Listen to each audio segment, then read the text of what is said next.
아멘. 하나님 말씀은 민수기 14장입니다. 26절부터 30절까지 말씀 제가 봉독하겠습니다. 여호와께서 모세와 아론에게 말씀하여 이르시되 나를 원망하는 약한 회중에게 내가 어느 때까지 참으랴. 이스라엘 자손이 나를 향하여 원망하는 바 그 원망하는 말을 내가 들었노라. 그들에게 이르기를 여호와의 말씀에 내 삶을 두고 맹세하노라. 너희 말이 내 귀에 들린 대로 내가 너희에게 행하리니 너희 시체가 이 광야에 엎드러질 것이라. 너희 중에서 20세 이상으로서 계수된 자 곧 나를 원망한 자 전부가 여분네 아들 갈렙과 눈의 아들 여호수아 외에는 내가 맹세하여 너희에게 살게 하리라 한 땅에 결단코 들어가지 못하리라. 아멘.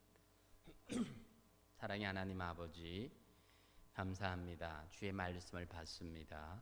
말씀이 우리에게 다가올 때에 말씀에서 우리 인생의 답을 찾게 하시고 오직 길이요 진리요 생명 되신 예수님으로 인해서 우리의 삶이 회복되고 은혜 가운데 설 수 있도록 인도하시고 축복하여 주시옵소서. 이 시간도 인간의 모습은 가리워 주시고 주님께서 전하고 싶어 하시는 말씀만 전달되어지는 은혜가 있도록 축복하여 주옵소서.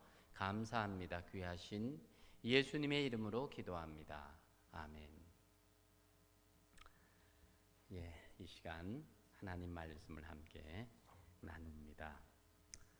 바다를 향해 하는 배는 날씨에 참 많은 영향을 받게 됩니다. 과거에 바람의 힘으로 가는 돛단배가 있었지요. 순풍을 만나면 그 배는 가고자 하는 방향으로 순적하게 움직이게 됩니다. 하지만 거스르는 역풍을 만나게 되면 많은 어려움을 겪게 되고 목적지까지 가는 것이 얼마나 힘들게 되는지 모릅니다. 많은 사람들이 인생을 이런 항해에 비유를 합니다. 우리가 경험한 인생을 반추해 보면 순풍보다는 역풍의 시간들이 참 많았다 하는 생각을 하게 됩니다. 모두가 순풍을 만나는 그런 인생을 원하지만 현실은 역풍일 때가 많다는 사실이지요. 그런데 역풍을 만났을 때 느끼고 배우는 것이 참 많다는 것 또한 기억할 수가 있습니다. 역풍의 때를 어떻게 대처할 수 있는가 하는 것이 종국으로 우리 인생의 성공 인생과 실패 인생을 갸름하게 할 것입니다. 결론적인 답을 먼저 던진다면 역풍의 그때에 하나님의 돌보심을 기억하라는 것입니다. 오늘 본문에서 보면 역풍의 때를 지혜롭게 헤쳐나가지 못한 이스라엘 백성들을 통해서 반면교사의 시간을 가져보려고 합니다. 역풍을 만나서 실패하는 이스라엘 백성들의 모습이 오늘 본문에 기록이 되고 있는데 그런 관점을 생각하면서 오늘 본문을 우리 같이 한 번만 더 읽어보도록 합니다. 시작. 여호와께서 모세와 아론에게 말씀하여 이르시되 나를 원망하는 이 악한 회중에게 내가 어느 때까지 참으랴. 이스라엘 자손이 나를 향하여 원망하는 바 그 원망하는 말을 내가 들었노라. 그들에게 이르기를 여호와의 말씀에 내 삶을 두고 맹세하노라. 너희 말이 내 귀에 들린 대로 내가 너희에게 행하리니 너희 시체가 이 광야에 엎드러질 것이라. 너희 중에서 20세 이상으로 계수된 자 곧 나를 원망한 자 전부가 여분네의 아들 갈렙과 눈의 아들 여호수아 외에는 내가 맹세하여 너희에게 살게 하리라 한 땅에 결단코 들어가지 못하리라. 지금 이스라엘 백성들의 이 광야 교회가 만난 역풍이 어떤 것이었습니까? 그들이 애굽만 나오면 약속의 땅 가나안으로 들어갈 것으로 그렇게 생각을 했습니다. 그런데 이 바란 광야에서 가나안 땅을 정탐하고 돌아온 이들이 들려준 부정적인 결과를 듣고 원망하면서 절망하게 되어지지요. 민수기 13장 31절로 33절의 내용이었습니다. 그와 함께 올라갔던 사람들은 이르되 우리는 능히 올라가서 그 백성을 치지 못하리라. 그들은 우리보다 강하니라 하고 이스라엘 자손 앞에서 그 정탐한 땅을 악평하여 이르되 우리가 두루 다니며 정탐한 땅은 그 거주민을 삼키는 땅이요 거기서 본 백성들은 신장이 장대한 자들이며 거기서 네피림 후손인 아낙 자손의 거인들을 보았나니 우리는 스스로 보기에도 메뚜기 같으니 그들이 보기에도 그와 같았을 것이라. 광야 교회가 만난 역풍은 가나안 땅에 들어가지 못할 것이라고 하는 부정적인 정탐의 결과였습니다. 가나안의 높은 성곽 그리고 그 주민들의 장대함, 막강한 무기들, 바로 그것이 그들을 절망하게 만든 것입니다. 가나안의 장수들에 의해서 모두가 죽게 될 것이라고 하는 두려움이 엄습을 했습니다. 12명의 정탐꾼이 갔는데 10명의 의견이었기 때문에 의심 없이 팩트로 그렇게 받아들였던 것입니다. 그들은 여기까지 기적을 통하여서 인도하신 하나님의 섭리와 인도하심을 잊어버린 것이지요. 지금까지 그들에게 불었던 순풍이 한순간에 역풍으로 변해버린 겁니다. 그 역풍 앞에서 이스라엘 백성들이 어떤 행동을 취합니까? 온 회중이 소리 높여 울부짖으며 백성들이 밤새도록 지도자인 모세와 아론을 원망하게 됩니다. 결국은 지도자를 반역을 하게 되어지지요. 모세의 광야 교회는 이 역풍에 완전히 삼키움을 받게 되었다는 말입니다. 이에 하나님은 27절에서 말합니다. 나를 원망하는 이 악한 회중에게 내가 어느 때까지 참으랴. 이스라엘 자손이 나를 원망하는 바 그 원망하는 말을 내가 들었노라. 어쩌면 이스라엘 백성들의 입장에서 보면 당연한 반응이지 않습니까? 이런 절대절명의 역풍을 만났는데 어떻게 담대할 수가 있겠습니까? 정말 목숨을 걸고 애굽을 나와서 가나안을 가려고 그렇게 지금 400만이나 되는 백성들이 모여서 그렇게 광야길을 걷고 있는데 그 가야 할 목적지인 가나안 땅에 들어갈 수 없다라는 결론을 그들이 받았는데 어떻게 담대하게 그 상황을 맞이할 수가 있겠습니까? 그런데 하나님께서는 이 이스라엘 백성들을 향해서 뭐라고 말하느냐 하면 악한 회중이라고 말하고 있습니다. 왜 그렇습니까? 왜 그들이 악한 백성입니까? 하나님은 출애굽 이후에 그들에게 얼마나 많은 기적과 이적을 보여주었는지 모릅니다. 그들이 하나님이 살아계신다는 사실을 얼마나 많이 체험했습니까? 하지만 10번씩이나 하나님을 시험하고 그 음성을 청종하지 않았습니다. 하나님은 이들이 나를 원망하는 소리를 다 들었다고 말씀을 합니다. 28절 모세와 아론을 향해서 맹세하며 말씀하셨습니다. 그들에게 이르기를 여호와의 말씀에 내 삶을 두고 맹세하노라. 너희 말이 내 귀에 들린 대로 내가 너희에게 행하리라. 너희 말이 내 귀에 들린 대로 행하겠다고 말씀을 하십니다. 역풍에 대해서 그들이 했던 말은 어떤 말입니까? 하나님에 대한 불신의 말이었고 지도자에 대한 원망과 배신의 말이었지요. 하나님은 이 말을 듣고 그 백성이 말한 대로 행하겠다고 말씀을 하셨습니다. 29절 말씀. 너희 시체가 이 광야에 엎드러질 것이라. 너희 중에서 20세 이상으로 계수된 자 곧 나를 원망한 전부가 이 광야에서 죽어서 시체로 묻힐 것이다. 그리고 30절에는 여분네 아들 갈렙과 눈의 아들 여호수아만큼은 가나안 땅에 들어가게 될 것이다. 그것이 하나님께서 그들이 한 말을 들린 대로 결정하시고 맹세하시면서 하셨던 결론입니다. 사실 이스라엘 백성들은 하나님의 이런 결정에 반박할 명분이 없습니다. 자신들이 한 행동이니 책임을 져야 합니다. 그런데 이런 상황을 여러분 우리 각자에게 한번 적용해 보십시다. 하나님의 결정에 대해서 좀 정상 참작을 해달라고 말하고 싶지 않습니까? 우리가 지금 이스라엘 백성들이 처한 상황이 나의 상황이 된다면 이들처럼 원망하지 않겠습니까?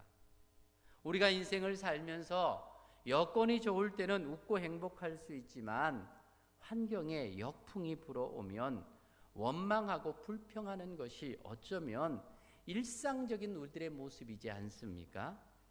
하나님이 정말 원망하는 소리를 듣기 원치 아니하신다면 이런 상황을 주지 않으셔야 할 것 아닙니까? 이스라엘 회중이 10명의 정탐꾼이 가나안 땅을 정탐하고 그에 대한 보고를 듣고 모세와 아론을 원망한 것은 하나님이 이스라엘 백성들을 조금만 이해하시면 충분히 공감할 내용들입니다. 이런 보고를 한 이 10명의 정탐꾼들을 그 자리에서 징계를 하셨다면 온 회중들이 그것을 보고 하나님을 의지하는 여호수아와 갈렙의 의견을 따랐을 수도 있을 것입니다. 그런데 당연히 원망할 만한 상황이었음에도 이런 청천벽력 같은 결과를 선포하고 계신 것입니다. 왜 하나님은 이스라엘 백성들에게 이런 감당하기 힘든 역풍을 주신 것일까요? 그들이 미워서입니까? 아니지요. 이스라엘 백성들을 골탕 먹이시려고 하셨던 행동도 아닙니다. 이스라엘 백성들과 인격적인 사랑과 교제를 하기 위해서였습니다. 하나님은 이스라엘 백성들이 이 약속의 땅 가나안에 들어가기 전에 그 사랑을 확인하고 싶으셨습니다. 이 12명의 정탐꾼은 실제적으로는 각 지파의 가장 믿음 좋은 지도자들이었습니다. 그들을 보내서 가나안 땅의 아름다움을 먼저 보게 하셨습니다. 그리고 가나안 땅이 얼마나 살기 좋은 낙원인지를 직접 체험하게 하신 겁니다.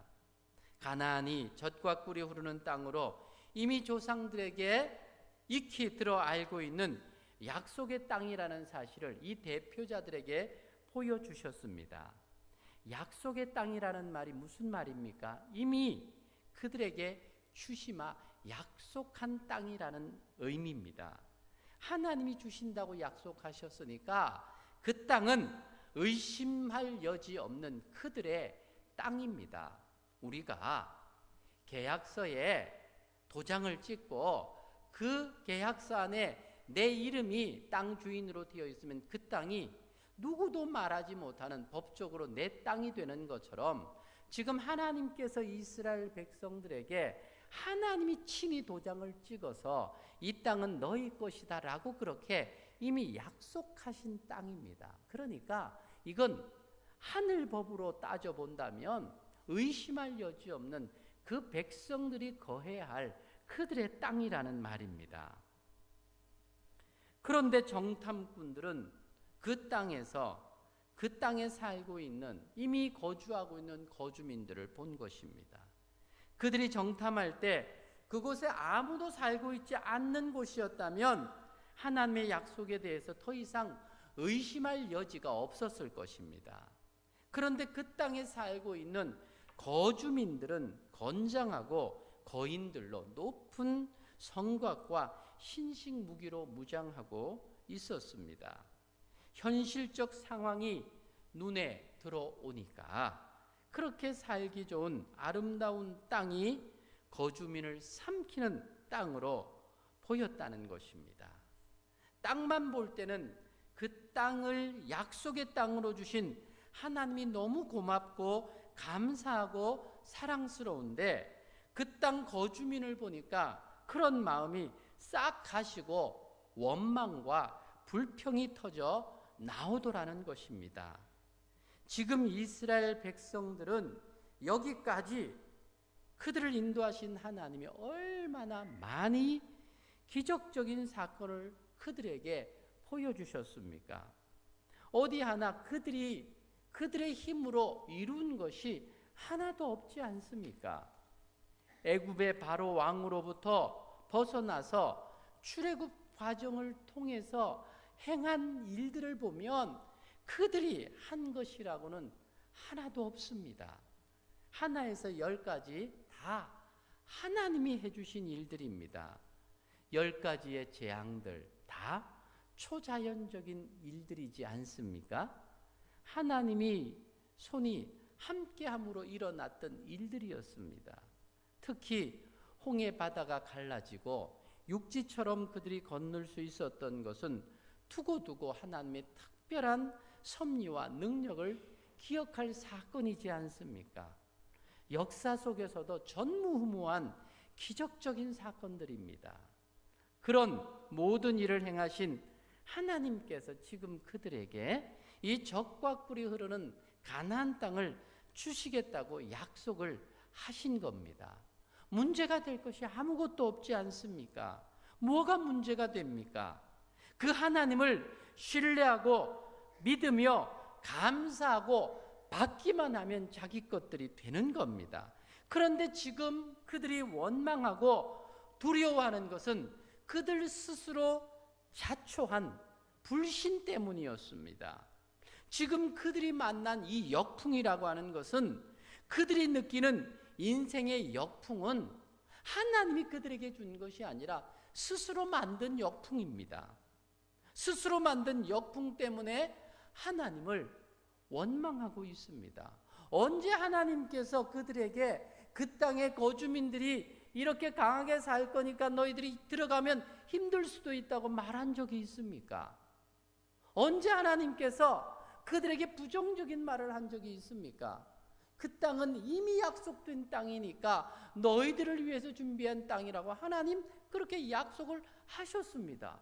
그러면 하나님의 약속을 그대로 믿고 가면 역풍이라고는 없습니다. 순풍입니다. 어떻게 하나님이 해주실지 그건 하나님이 하실 일들이고, 왜냐하면 지금까지 해왔던 일들이 그렇잖아요. 바로 왕으로부터 그 소나기에서 벗어나는 일들, 그들이 무슨 힘쓰고 애써서 될 수 있는 일들이었습니까? 처음부터 안 되는 일이었습니다. 애굽의 군대가 얼마나 막강합니까? 당시 철기 문화를 구가하던 그 애굽의 왕과 그 군대가 이스라엘 전쟁이라고는 맛도 보지 못한 그들과 싸우게 된다면 이스라엘은 백전백패입니다. 그러니까 출애굽한다는 거, 애굽으로부터 나온다는 것부터가 설정 자체가 불가능한 일이지 않습니까? 그런데 누가 하셨습니까? 하나님이 다 하셨잖아요. 다 하셔서 홍해 바다를 가르면서까지 광야 길로 나오게 하셨잖아요. 그렇다면 그런 하나님이 가나안 땅을 주시겠다고 하면 그 땅에 누가 살든지 어떤 상황이든지 이건 문제가 되는 게 아니잖아요. 하나님이 그렇게 해주신다면 될 수 있는 일인데 그 백성들에게 문제가 뭡니까? 현실적으로 보니까 두려움이 앞섰던 거예요. 그러니까 그 약속이 받아들여지질 않은 거예요. 약속을 붙잡으려고 하니까 현실이 무서운 거예요. 그 백성들에게, 그 거류민들에게 그 자녀와 처자들이 다 죽을 것 같아요. 그 칼에 다 죽을 것 같아요. 두려워요. 그렇게 생각하니까 하나님의 약속이 온데간데 없어져 버린 거예요. 못 들어간다고 생각한 거예요. 못 들어간다고 생각한 이 인생의 역풍은 누가 만든 겁니까? 하나님 만든 거예요? 그 땅의 거주민들이 만든 거예요? 자기 스스로 만든 거예요. 불신이라고 하는 이것이 스스로 인생의 역풍을 만들어서 이런 큰 곤란과 어려움을 당하고 있는 겁니다. 그런 이스라엘 백성들에게 하나님이 하시는 말씀이 무엇입니까? 26절에 여호와께서 모세와 아론에게 말씀하여 이르시되 나를 원망하는 이 악한 회중에게 내가 어느 때까지 참으랴. 이스라엘 자손이 나를 향하여 원망하는 바 그 원망하는 말을 내가 들었노라. 여기서 잠깐 질문하고 넘어갑시다. 여러분, 지금 이 상황에서 하나님을 원망하며 불평하는 이스라엘 백성들이 너무한 겁니까? 아니면 그 원망하는 그 백성들에게 하나님의 공의를 선포하고 있는 이 하나님이 너무하신 것입니까? 여러분 어때요? 누가 너무한 것 같아요? 불신하는 이스라엘 백성들입니까? 그들에 대하여 공의를 선포하는 하나님이십니까? 여러분들은 누가 너무한 것 같습니까?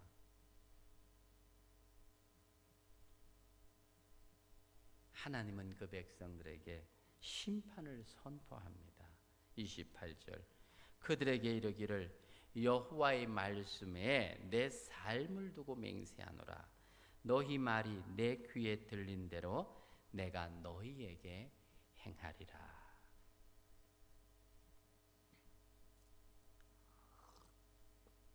여러분, 우리가 하나님 앞에 얼마나 우리의 마음에, 우리의 삶에 대하여 조심해야 하는지에 대해서 여기서 깊은 도전을 좀 받았으면 좋겠습니다. 하나님이 눈에 보이지 않는다고 하나님 앞에서 하나님을 원망하고 하나님을 욕되게 하는 그런 행동들, 우리 하나님 뭐라고 말씀하시느냐 하면 너희 말이 내 귀에 들린 대로 내가 너희에게 행하리라. 이런 무서운 말씀을 하고 계십니다. 그런데 하나님이 지금 이스라엘 백성들에게 이렇게 공의를 선포하시는 것, 그만큼 이스라엘 백성들을 사랑하신다라고 하는 반증입니다. 저는 이 주님께서 이스라엘 백성들에게 선포하고 계신 이 공의에 대한 이 선포의 말씀을 보면서 어떤 느낌을 가졌느냐 하면 하나님이 정말 이스라엘 백성들을 사랑하시는구나, 정말 애증하시는구나 하는 것이 느껴졌습니다. 사랑하지 않는다면 이렇게까지 실망하시지 않을 거예요. 하나님께서 이스라엘 백성들에게 별로 관심이 없으셨다면 그들이 무슨 불평을 하든 원망을 하든 아마 그냥 두셨을 거예요. 그런데 그들이 하는 그 모든 말을 다 들으시고 너희들이 말한 대로 내가 행하겠다. 이 말씀은 뭐예요? 내가 너희들을 얼마나 사랑하는지, 내가 너희들에게 얼마나 관심을 갖고 있는지 너희가 아느냐? 그런 말씀으로 들리지 않습니까? 사랑의 반대말이 뭡니까? 사랑의 반대말이 뭐예요? 미움이 아니지요. 증오가 아니지요. 사랑의 반대말은 무관심이에요. 무관심. 우리가 질투하는 것, 증오하는 것 뭐예요? 사랑하기 때문에 그렇습니다. 관심이 있기 때문에 그런 거예요. 무관심한 거, 그게 진짜 사랑과 너무 반대적인 의미입니다. 하나님은 그들을 사랑하시는데 이스라엘 백성들은 하나님을 사랑하기보다 주님이, 하나님이 주신 땅을 사랑하는 자들이라는 것을 확인한 것입니다. 그러니 땅을 차지하지 못하는 것 때문에 하나님을 원망하고 불평하는 그들을 하나님 보셨습니다. 그들은 지금 그 땅을 차지하지 못하는 것 때문에 하나님을 버린 거예요. 그러니 하나님이 참으실 수가 없는 거죠. 내가 너희를 얼마나 사랑하는데 너희는 결국 그 땅 들어가지 못하는 그것 때문에 나를 버리느냐? 그거예요. 그러니까 하나님이 참으실 수가 없으셨던 거죠. 지금 이런 이스라엘 백성들에게 공의를 선포하시는 이 하나님의 심정을 통해서 성경은 이 땅에 오셔서 그 백성들로부터 배신과 버림을 당하시지만 끝까지 사랑하시는 예수님의 심정과 사역을 우리에게 보여주고 계시는 것입니다. 하나님은 예수님에게 모든 심판을 맡기셨습니다. 요한복음 5장 22절로 23절을 보면 아버지께서 아무도 심판하지 아니하시고 심판을 다 아들에게 맡기셨으니 이는 모든 사람으로 아버지를 공경하는 것 같이 아들을 공경하게 하려 하심이라. 아들을 공경하지 아니하는 자는 그를 보내신 아버지도 공경하지 아니하느니라. 하지만 마땅히 공경받아야 할 예수님이 성육신하여 이 땅에 오셨을 때 세상은 예수님을 영접하지 않았습니다. 도리어 배척하고 배신하고 버림을 당하셨습니다. 심지어는 악한 죄인들에게 모함을 당하여 십자가에 죽으셨습니다. 예수님은 역풍을 만날 때 친히 몸으로 그 역풍을 견디셨습니다. 베드로전서 2장 23절 욕을 받으시되 대신 욕하지 아니하시고 고난을 받으시되 위협하지 아니하시고 오직 공의로 심판하는 자에게 부탁하시며 도리어 시험하고 배척하는 그들을 품에 안으셨습니다. 마치 암탉이 그 새끼를 날개 아래 모음같이 내가 내 자녀를 모으려고 한 일이 몇 번이냐 하시면서 안타까워하셨습니다. 결국 자신이 죄인들의 모든 죄를 품으시고 십자가의 대속의 죽음을 당하셨지요.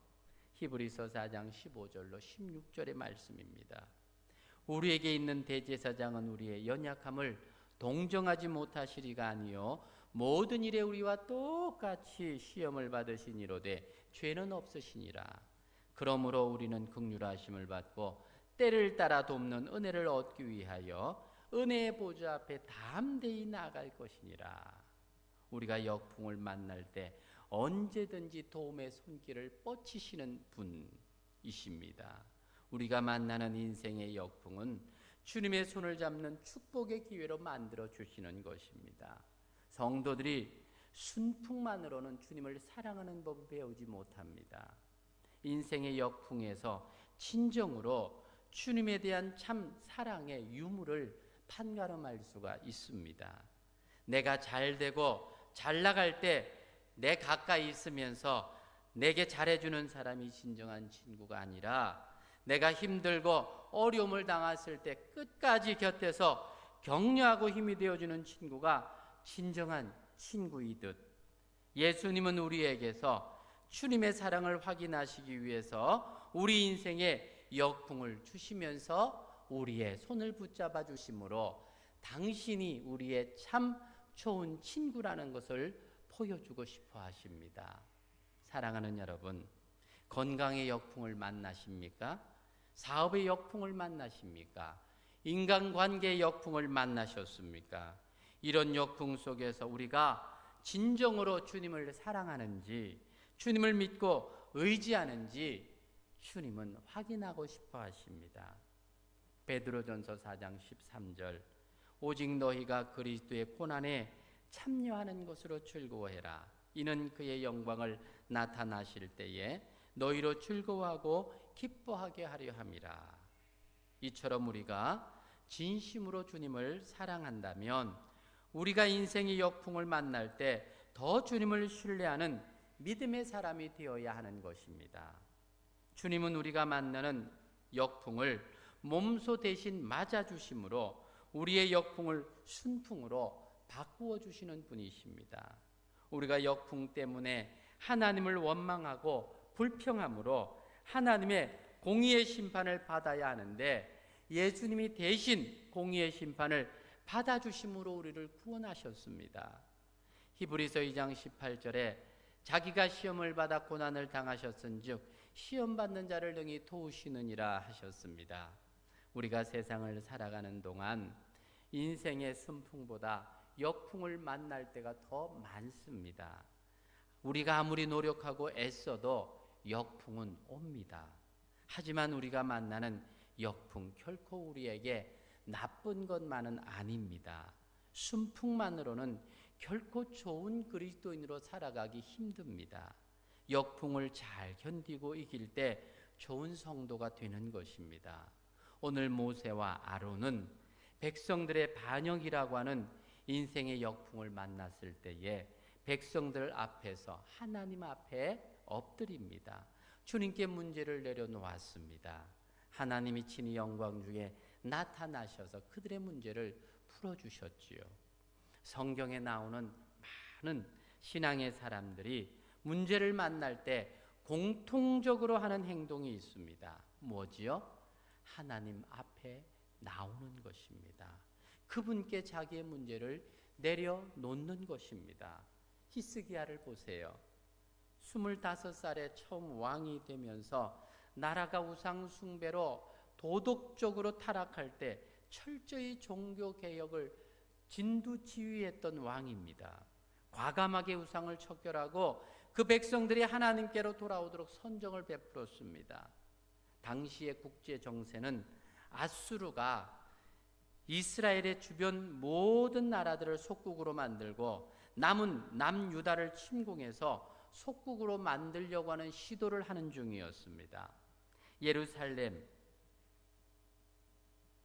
지금 이 히스기야가 다스리던 그 남유다 예루살렘에 아수르 왕이었던 사네립의 군대가 완전히 포위를 합니다. 예루살렘이 완전히 멸절당할 상황이 되었습니다. 그때에 이 위기를 만난, 역풍을 만난 히스기야 어떻게 합니까?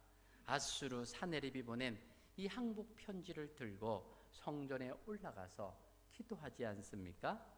히스기야의 그 기도가 그 밤에 아수르 군대 18만 5천 명을 송장으로 만들어 버렸습니다.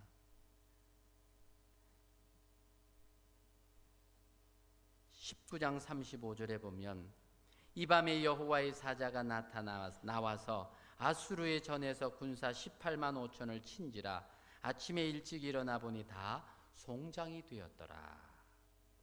한나가 자식이 없어서 인생의 역풍을 만났을 때 하나님께 눈물로 기도하지 않습니까? 하나님은 한나에게 사무엘이라고 하는 걸출한 아들을 주십니다. 사도행전 16장에 보면 빌립보 감옥에 갇혔던 바울과 실라의 이야기가 있습니다.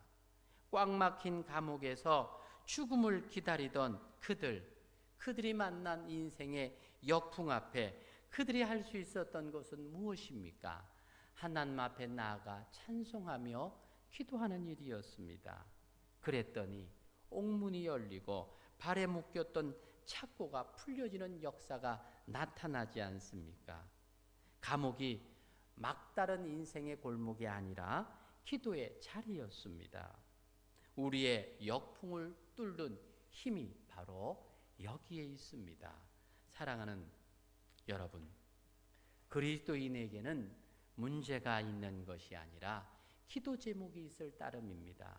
하나님께 부르짖으면 하나님의 도움의 손길이 임합니다. 예수님이 없는 사람은 역풍 앞에 주저앉지요. 사람을 원망하고 하나님을 원망하지요. 그랬던 사람들이 오늘 본문의 이스라엘 백성들입니다. 그들이 만난 인생의 역풍에 원망하고 불평하고 반역한 것에 대해서 하나님은 들린 대로 행하셔서 아무도 약속의 땅을 받지 못하는 슬픈 결과를 만나게 되지 않습니까? 지금 이 이스라엘 백성들은 우리에게 있어서의 반면 교사입니다. 성도인 우리는 다시 그들처럼 그런 전철을 밟아서는 안 될 것입니다. 예수님은 우리에게 만나는 역풍을 순풍으로 만들어주시는 분이십니다. 성도는 인생의 역풍을 주님과 함께 맞는 사람입니다. 비바람이 칠 때 우산이 우리의 몸을 가려주듯이 주님이 친히 우리의 역풍의 바람을 가리워 주시는 줄로 믿으시기를 바랍니다. 인생의 역풍을 만났을 때 성도인 우리가 할 수 있는 일이 무엇입니까? 야고보서 5장 13절은 말합니다. 너희 중에 고난당하는 자가 있느냐? 저는 기도할 것이요. 즐거워하는 자가 있느냐? 저는 찬송할지니라. 인생의 역풍은 성도인 우리를 부르시는 주님의 음성이 되어집니다. 주님, 인생의 역풍을 만나 힘들어하는 우리 인생들을 향하여 뭐라고 초청하십니까? 수고하고 무거운 짐진 자들아, 다 내게로 오라. 내가 너희를 쉬게 하리라. 아멘. 그 주님 앞에 우리의 문제들을 내려놓고 또 인생의 역풍 앞에 쓰러져 지쳐 넘어지는 자가 아니라 주님과 함께 일어서서 역풍을 통해서 더 주님을 사랑하는 법을 배우시고 주님의 좋은 성도로, 군사로 그렇게 훈련받고 나와지는 우리 남산은의 성도들 다 되시기를 주님의 이름으로 축복합니다. 같이 한번 기도하기를 원합니다. 사랑하는 여러분, 오늘 인생의 역풍을 만났던 이스라엘 백성들의 선택은 불평과 원망과 또한 그런 것들 때문에 하나님 앞에 들린 대로 행한 결과가 아무도 약속의 땅을 들어가지 못하는 그런 비극적인 결과가 그들에게 주어졌습니다. 사랑하는 여러분, 오늘 주님은 우리가 만나는 인생의 역풍 앞에 어떻게 하기를 원하시는지 분명하게 말씀해 주고 계십니다. 혹 여러분들이 원치는 않지만 인생의 역풍을 만나고 있지는 않습니까? 건강의 역풍, 사업의 역풍, 또 인간관계의 역풍, 여러 가지 역풍들이 우리를 힘들게 만들고 좌절하게 만들고 있지는 않습니까? 사랑하는 주님께서 오늘 우리를 부르시고 우리에게 주시는 약속의 말씀을 받으시기를 바랍니다. 같이 기도합시다.